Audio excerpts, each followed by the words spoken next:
Hi, my name is DJC, and this is a quick tutorial video on how I do looping. Evidently it seems to be a little different than most people do it, and it works for me. It might not work for anybody else, but this is the way I prefer it. This works in Serato very well. I do believe it'll work in Tractor, but I'm not an avid Tractor user, so I couldn't 100% tell you. And I know it does not work in Rekordbox, because Rekordbox, you have a loop that's the start of the cue point, and that's your only option. You don't have the option to start a cue point in the middle of a loop, and that's kind of dependent on this. So, this track, if you start it at the last 4 beats before the actual vocals start, this is what you get. We gon' clap back, we gon' So you go right into the song. Really easy. So what I do is loop it the last 4 beats. Works great. But that's the problem.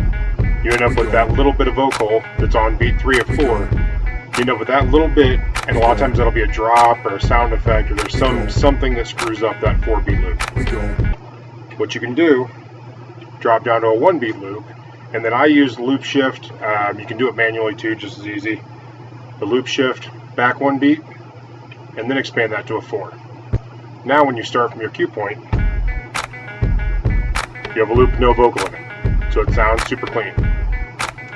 The plus of this is basically now I can loop this for 4 beats, I can loop this for 64 beats, whatever I need to get the mix in great. It gives me a nice, clean, polished loop. The plus of this also is the fact that I'm not stuck in whatever intro was already in the song. So either there's songs that have next to no intro or songs that have long intros. Either way, I'm not dependent on that. I now just have 4 beats I have to worry about.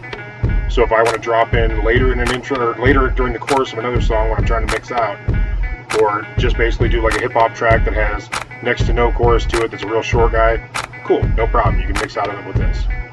It gives you a little bit more freedom and a little bit more comfort in how you want to mix. And so basically now, I can run this loop and exit out right when I want. We gon' clap back, we gon' clap back, we gon' clap back. Perfect. So that's how I do looping. Like I said, 4-beat loop, drop it down to a 1, move it back 1, and then bring it back to a 4. That gets you your 4 beats.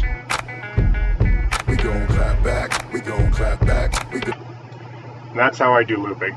Like I said, this might not work for everybody, but it works great for me, so hopefully it's something you can use. Thanks.